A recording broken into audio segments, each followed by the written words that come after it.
السلام عليكم. عليكم السلام. بخير بيك؟ باش خاتون؟ بخير بيك؟ يلا بي. سلام خاتون. ناس كنان هي ناس كنان؟ لا ان شاء الله سابوتك بالله هيك. سلامت يلا بي. اشتمدو ناس كنان مدوز كباسا؟ ان شاء الله سابوتك. خاتون. بالله. برسالة كم عاجزني؟ مو براجع قد سلامت بي. دلم أتو ولا ميزة أو شيء دكي؟ والله دو ما هم ليرة بيشتغل رستوران ولا خوارو. بله بله والله ما شاء الله دست فنزت يعني الناس كنان زوز دوان دكي دلم الأخوار ولا تشندل بوي. لا خوارو ليرة أنا إيش ما خوارو رستوران كليرة. بله بله بله لولا يا بوي. بالله. والله يشتى ما شاء الله والله ديالة ما شاء الله. زبطة الناس كنان. أصدق الشيء ها؟ بالله. دلم بديلة. هدار أوي أتولي دقراي أويا ما شاء الله تنزوانا سبحان الله.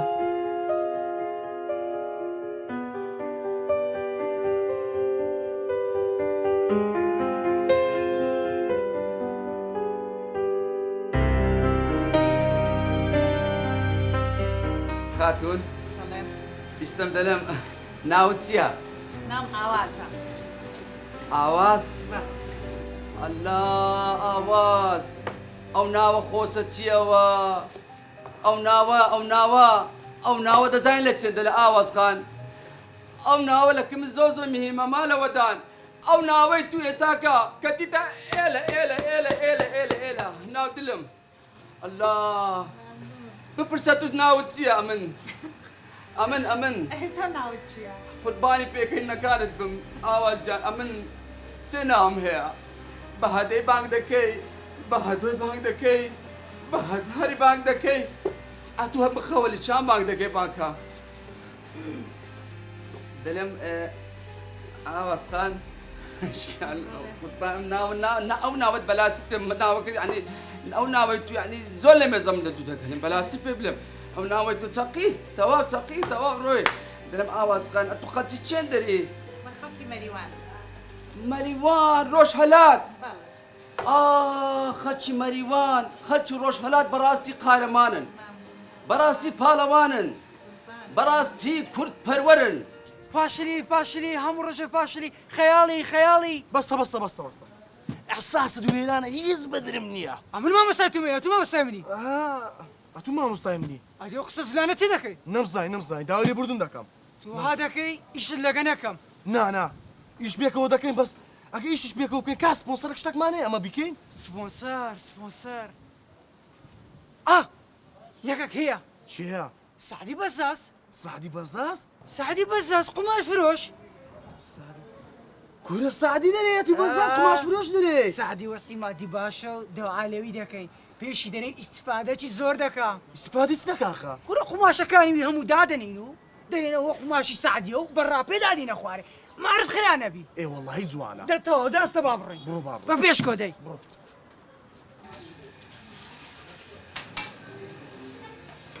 آواز خان دلم اشتم ثوابو ناس كنانكا هاي ربي دست كانت فوز استم والله دست نقامة كتير ما شاء الله يا دستاف قل بتاما هاي دست كانت فوز دي نشكيان. آواز خان دلم استم فوق قصصي دكم عازمة باشا الرقم موبايل تنددي لا والله أنا أتوانى. رحم لكم بكرة بقولة. إلولو دم دجانا كم دم أخويا دي ما اشتايترين ناسي. قينا يكتلنا ناس اجتماع كده زين سيا أم دمي زيادة يكتلي بناسين زيادة تعلم بكنا ديكو ما له ودال أما سيسل بس سيسل واتساب عسكري ما تك يعني خايف لقطيا لقما كسبت تو بس لا أنا أتوانى رحم لكم بقولة. لو أخونا أتوانى ناد ناسا. استملو شو مارو بنبتو. أو تصدق وازي اللي بالباب يعني خمابي. نا نابي بستريت نابي فنزها زالي ده تصدق كوا فين شزارة؟ 5000 أو 5000 زرستا سمازير.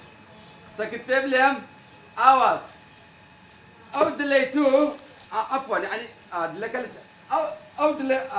أو دليتو لقى أو دليمن يعني وجه كهربائي شو تكرديا باور بكا قرحة بعقد بصاحبه أم الزوز وركم لا قوي دبوا حزم لا ناس كنا نبو باول بك لا موت ولا موت همو ايوالي زرتوا في الدم للناس كلها لك الدم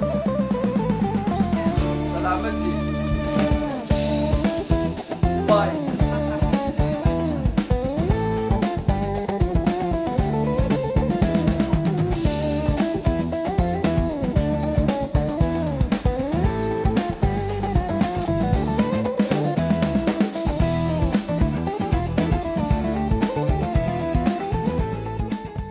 كاكا سليم او قماش عليك هاتيا باول بكا لهوليلي للا سعدي بزازي لا سليمان اجا لحاجي ياسيني عزيزة كان باول بكا دستنتشي لحاجي ياسيني هرزانتنا اتو ايوالي ولا قماشكات تمشاكا بخود لموبايلي رسم دقوري بس ولد دز قماشكا بدا بزان تصنع قماشكا دور ور ايوالي ولد مشايك دخو حافظ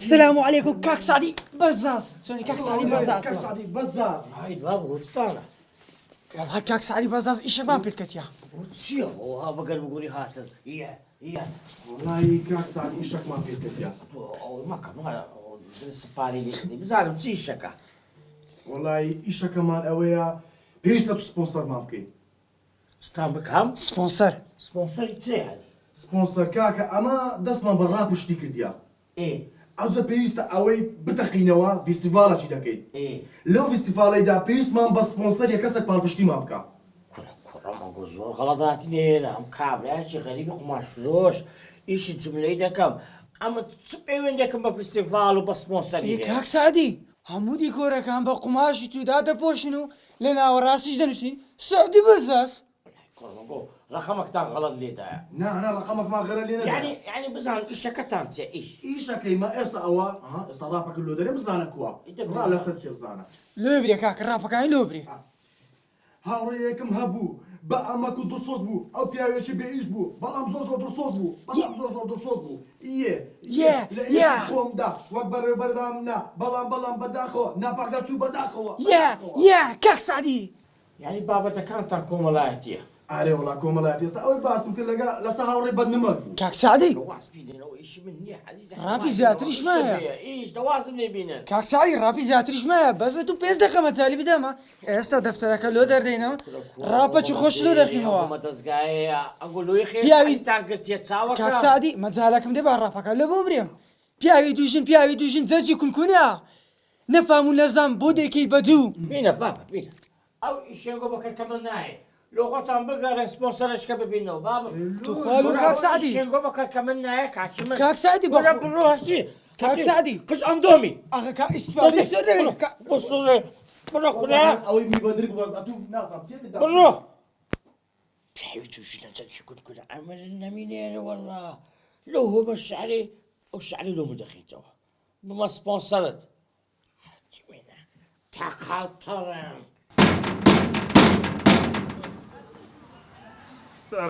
ساراكم قربان دمدلكم انا سكيمن لروح مآذر ترأتوي دلي من اي قولي بارم ام خوش الجميع قلت تم ما بستجد اتو نزاري شيء بس خيمك كرة اتو امن الفوتان ديا امن خومنا ما الى برتو هلا ذر قيده دي غارته اتو كوري شيء مزالك مزالي سدني مزالي سدني ما بستجد اتو كوري شيء ام كوري كذمه كوري كسري لو كان قري لعرض درسو بيك ها ببير ماتو امن الشاقردي وسط سعديمه سعدي شيء سعدي بزاز هذه بزاز ام الشاقردي ويما شاقردي اتو براس لك نبي هاي مدد بالشعر والله وانا بفيش الكوبا ما بستجد خلاص ما قلت انا كم بينا